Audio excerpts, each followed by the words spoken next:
Bismillahirrahmanirrahim. Assalamualaikum warahmatullahi wabarakatuh. Saat ini kita akan coba bahas tentang backtracking dengan pendekatan brute force. Semoga setelah menyimak video ini Anda dapat mengerti tentang bagaimana pengertian dari algoritma backtracking, di mana backtracking ini menggunakan pendekatan brute force.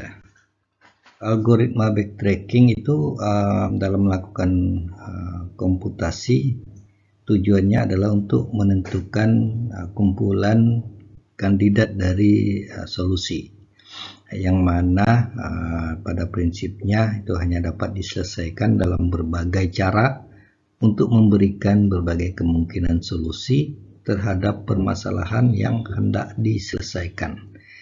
Intinya di sini algoritma backtracking itu akan menentukan beberapa solusi. Jadi bukan untuk menentukan solusi yang paling optimal, tapi hanya untuk menentukan kumpulan kandidat dari solusi.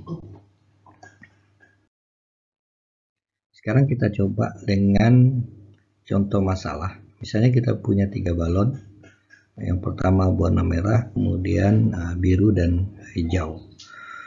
Nah, masalahnya misalnya jika ketiga balon ini ingin kita jajarkan, apa saja kemungkinan urutan warnanya. Jadi bisa merah, biru dan hijau, bisa merah, hijau dan biru, dan seterusnya. Cara matematis, jumlah kemungkinan yang ada untuk jumlah balon sama dengan 3, berarti jumlah dari kemungkinannya adalah 6 kemungkinan. Cuma hanya yang akan kita cari bagaimana urutan warnanya.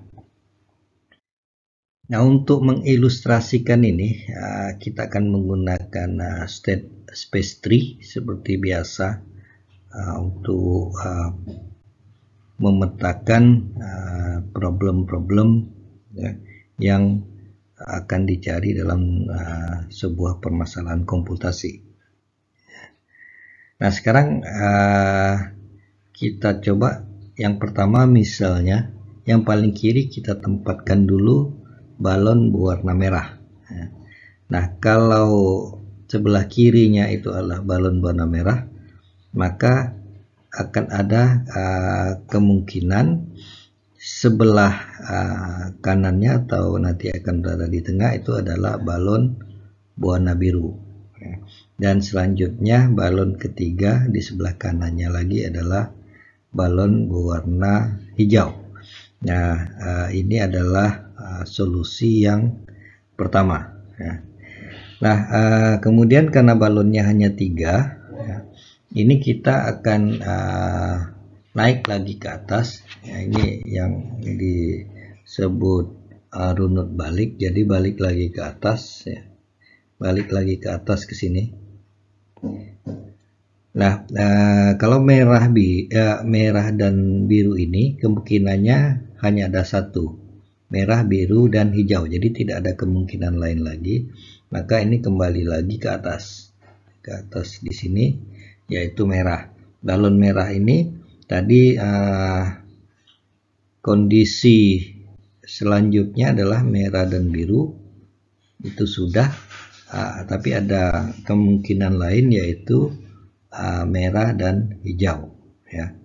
Nah, merah dan hijau, kemudian selanjutnya yang bisa terpenuhi adalah merah, hijau, dan biru. Karena ini sudah 3 balon, berarti di sini adalah solusi kedua. Nah, setelah itu ini harus naik lagi. Ini yang disebut runut balik atau backtracking. Naik lagi ke atas, yaitu merah dan hijau. Merah dan hijau, kemungkinan yang ketiga hanya biru, berarti tidak ada kemungkinan lagi. Berarti naik lagi ke atas. Merah itu kemungkinannya hanya ada dua, yaitu merah dan biru, kemudian merah dan hijau. Berarti tidak ada lagi, maka dia kembali lagi ke state awal. Nah, state awal tadi yang pertama merah, kemudian kemungkinan lainnya adalah yang pertama atau yang paling kiri adalah biru. Ya. Nah, kemudian selanjutnya dari biru bisa biru dan merah. Dari biru dan merah itu kemudian bisa biru, merah, dan hijau. Nah, ini adalah solusi ketiga. Ya, kemungkinan yang bisa dijejerkan 3 buah balon dengan warna yang berbeda. Nah, sama dengan yang tadi, setelah solusi maka ini akan diadakan lagi runut balik, backtracking. Ya. Biru, merah tidak ada lagi, hanya ada kemungkinan hijau. Selanjutnya hanya bisa biru dan hijau, dan kemudian hanya ada satu kemungkinan biru, hijau, dan merah. Nah, sama seperti tadi, ini akan dilakukan backtracking sampai ke node awal, kemudian setelah itu dicari lagi kemungkinan yang paling kiri. Tadi sudah merah dan biru, ada satu lagi yang mungkin yaitu hijau.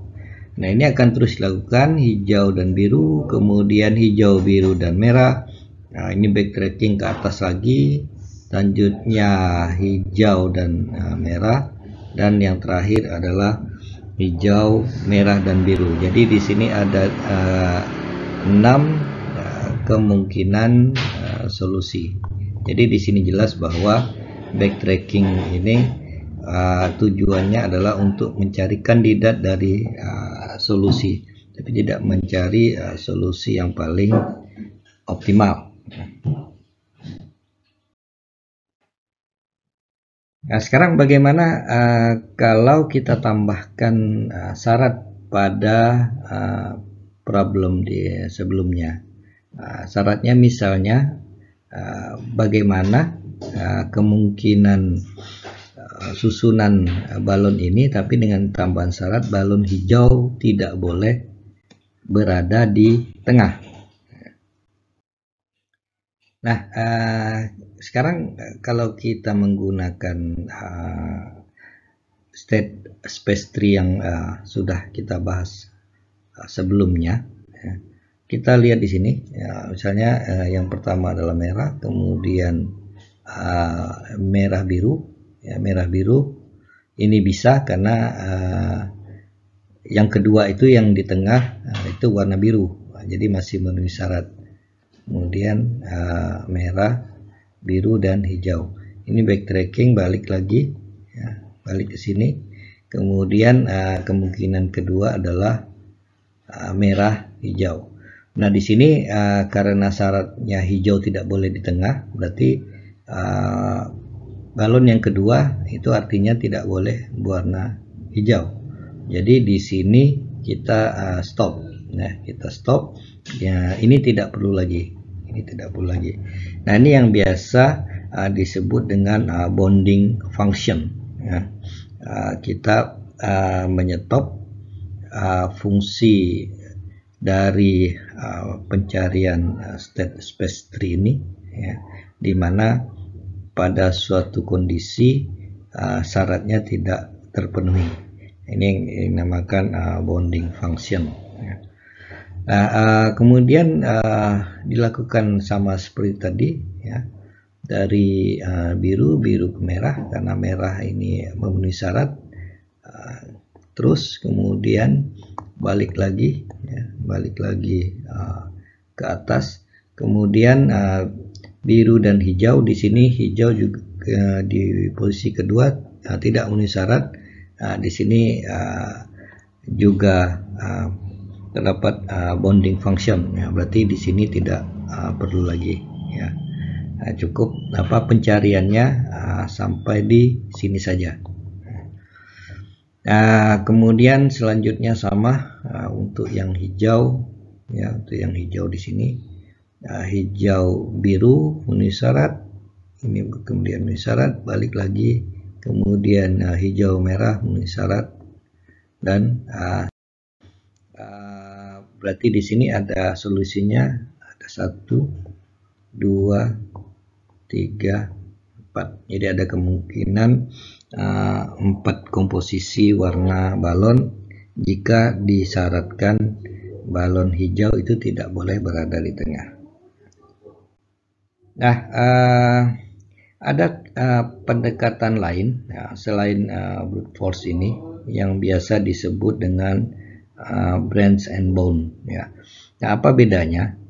Untuk pendekatan brute force ini, itu tadi kita mencari pohonnya itu mencarinya itu ke arah dalam ya, dari kiri dulu kemudian ke dalam ya, kemudian backtracking lanjut ke dalam lagi.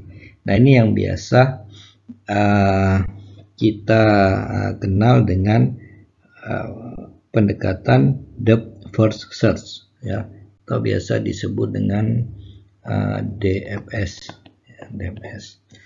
Nah, jadi